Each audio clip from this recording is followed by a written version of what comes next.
Di mata Pak Herawadi, Sintayong ini udah berhasil belum? Pertanyaan mendasar ya.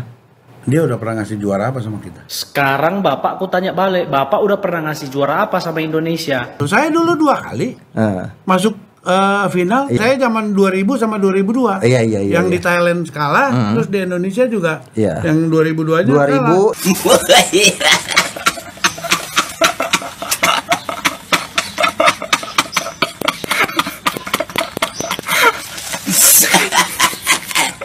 Ya, Bapak pernah ngasih juara apa sama Indonesia sebagai pemain?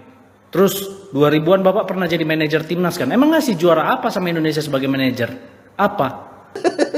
Coba pernah juara kan? Iya. Karena kita nggak pernah juara. Gitu. Iya. Di Thailand sekali kalah, di sini di Indonesia 2002 kalah kita ada penalti kan sama Thailand. Iya, Kemudian tahun 2004 kalah juga. Kalah juga. Jadi Pak, jangan cepat kali ya menilai seseorang tanpa bercermin terlebih dahulu. Cermin dulu Pak, cermin. Ya, mengkritik orang seenaknya saja tanpa melihat diri sendiri. Bapak kan juga pernah di timnas kan? Ya kan? Pernah juga di manajer timnas. Apa prestasinya? Itu dulu bilang. Kalau udah ada prestasi Bapak, baru Bapak bisa menilai Sintayong gitu loh. Dan apalagi ini yang dinilai soal AFF gitu loh. Yang tidak ada value-nya. Artinya besok ada AFF nih Pak. Kan kita menghindar dari AFF. Kalau saya bilang menghindar itu bukan dengan alasan kita mau Piala Dunia T3. Iya, kalau saya lihat sih gitu Pak. Karena Piala Dunia itu yang putaran pertama itu kan, yang sampai kita lawan Jepang itu kita selesai 23 November. Ya kan, AFF itu tanggal berapa? AFF 29. Sebenarnya kan bagus tuh, tinggal terusin kan? Tinggal terusin. Ya, kan kita nggak mau. Ya kan? Karena kita nih udah luar biasa, kita merasa udah level kita Asia, nggak perlu AFF. Kita takut kalah sama Thailand, jadi nggak levelnya turun lagi. Siapapun boleh berdebat dengan aku ya soal AFF ini ya. Bukti paling nyata itu adalah AFF ini dibanding Piala Asia jauh bedanya kan, nggak diakui FIFA ya kan, tidak masuk agenda FIFA ya kan. Nah sementara di bagian Amerika Tengah dan Utara itu ada namanya Gold Cup, Piala Emas CONCACAF, itu diakui FIFA. Mereka mati-matian untuk juara itu. Kenapa? Diakui FIFA. Yang lebih besarnya ini sekarang Copa America, Meksiko itu paling banyak juara Gold Cup, tapi mereka juga berusaha di Piala Copa Amerika gitu loh. Jadi menurutku nggak usah terlalu menilai orang lain tanpa melihat diri sendiri. Ya kita evaluasi diri aja. Kalau memang mau mengkritik, tapi jangan sok merasa paling benar gitu loh. Kalau untuk AFF ya udah keputusannya di Pak Erick Thohir. Turunkan tim muda. Kalau mau protes sama Erick Thohir. Jangan Sintayong mulu yang dibacotin ya. Dulu juga yang ngedatengin Sintayong kan bukan Pak Erick Thohir. Iya. Yang ngedatengin kan Pak Iwan Bule, ya kan? Yang nikmatin sekarang siapa? Kan Pak Erick Thohir hasilnya, ya kan? Nah, kalau sekarang misalnya memang Pak Eriknya nggak serak juga sama dia karena terlalu banyak, katakanlah kontraknya tidak selesai dan terlalu banyak permintaan dan PSSI tidak sanggup misalnya, ya ganti aja. Kalau saya pikir sih tergantung niat dia sekarang, dia mau tanda tangan itu kontrak nggak? Kalau dia ngulur-ngulur waktu terus, ya kan, dan akhirnya bisa merugikan PSSI sendiri, ya kalau mau diganti ya ganti aja. Memang kenapa? Gitu kan? Komitmen saya sama Sintayong sebenarnya sama-sama sudah sepakat ketika kejuaraan AFC di Doha U23.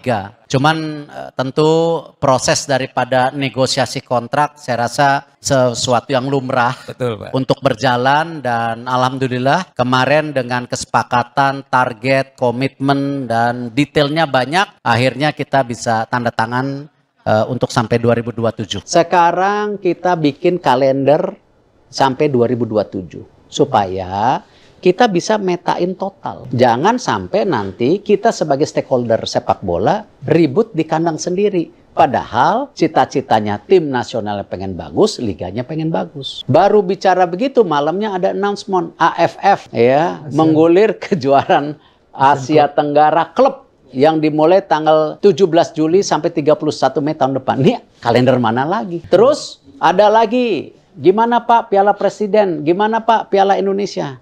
Ya saya sih sebagai ketua umum ya semuanya pengen. Tapi apa mungkin pemain kita 365 hari bermain? Dan mereka bukan robot, mereka manusia seperti kita. Nah itulah kenapa saya bilang juga dengan berbagai pihak stakeholder, kita harus bikin kalender yang baik. Nanti misalnya AFF bukan prioritas, Asian Games bukan prioritas karena kan bukan kalender FIFA dan tidak mungkin liganya berhenti terus. Oke, berarti kita kirim dong tim muda. Nah, tapi kalau SEA Games, ya kita harus kirim tim dong. Itu muka kita. AFC Cup, ya haruslah kirim dong. Ya ini kan road to World Cup. Nah, tetapi U23 AFC Cup mungkin karena bukan Olimpiade nanti 2027, ya nggak perlu serius. Kan ini semua dinamika supaya Pak liganya jalan. Tetapi juga nggak bisa semua kalender diikutin, ya kan? Ya kan? Dan kita tidak punya talent pool sebanyak itu. Ya, sistem daripada kompetisi kita grassroots-nya belum jalan.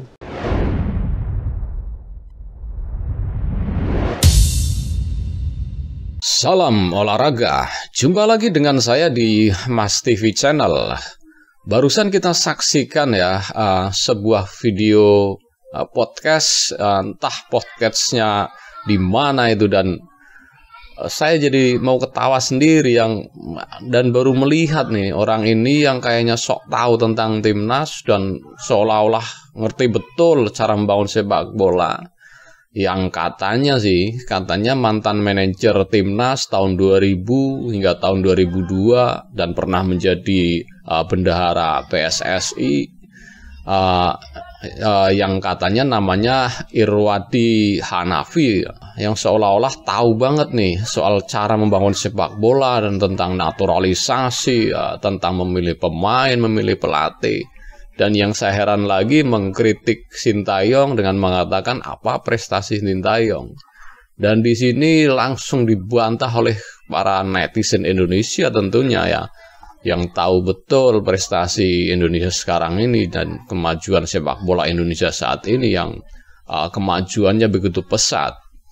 Dan setelah diskakmat sama netizen Indonesia, Pak Irwadi ini mengatakan kalau Sintayong belum pernah memberikan gelar juara buat Indonesia. Dan itu netizen langsung tanya balik, kira-kira Bapak pernah nggak memberikan gelar kepada timnas Indonesia? Dan itu benar-benar telak banget. Yang dia bilang di podcast itu, dia pernah membawa tim Indonesia ke final katanya AFF ya. Dan ternyata dua-duanya itu kalah terus. Pertama melawan Thailand tahun 2000 di Thailand kalah, dan tahun 2002 kalah juga melawan Thailand lewat adu penalti. Dan juga saya juga menyaksikan hal itu. Dan ternyata ini manajer timnas, bukan pemain timnas atau pelatih timnas, manajer timnas, tapi kayaknya orang ini paling tahu banget soal timnas, soal cara membangun timnas. Saya juga heran. Dan ternyata tidak ada prestasi apa-apa, tapi kritikannya buat Sintayong pedes bener. Kita yang dengernya sampai orang ini kayak ya antara host dengan tamunya ini seolah-olah paling tahu dia soal sepak bola. Itu yang bikin saya mau ketawa-ketawa geli gimana ya. Orang belum pernah memberikan prestasi buat Indonesia, belum pernah memberikan gelar juara buat Indonesia, tetapi sudah menghakimi pelatih timnas kita Sintayong karena belum pernah memberikan gelar apa-apa dan belum pernah memberikan prestasi apa-apa. Padahal secara prestasi, secara kualitas, timnas kita mengalami peningkatan yang luar biasa di tangan Sintayong ini. Dan bisa dikatakan ini orang ini 1-2 dengan Bung Toel ya. Kayaknya mungkin satu grup dengan Bung Toel ini. Dari omongannya, dari statement-statementnya persis dengan Bung Toel. Ya mungkin ini satu komunitas dengan Bung Toel, mungkin satu frekuensi. Sepertinya omongannya tuh mirip-mirip dan ya sama-sama Bung Toel. Cara mengkritisi Sintayong, cara mengkritisi timnas itu bukan kritisi cara kerjanya, kinerjanya, taktiknya, tetapi cenderung ke pribadinya. Dia mengkritisi naturalisasi, seolah-olah ini ya seperti dia sangat melecehkan sekali lah kalau menurut saya. Dan orang-orang seperti ini memang harus dibantah dengan keras memang. Dan para netizen langsung menyerang ini. nggak peduli. Masalahnya omongannya ini melenceng semua sih. Saya sangat setuju kalau memang harus dibantah dengan keras. Oke, mungkin cukup sekian dulu reaction video dari saya, dan jangan lupa komentarnya, like dan subscribe agar dapat tontonan video terbaru dari Mas TV Channel. Salam olahraga.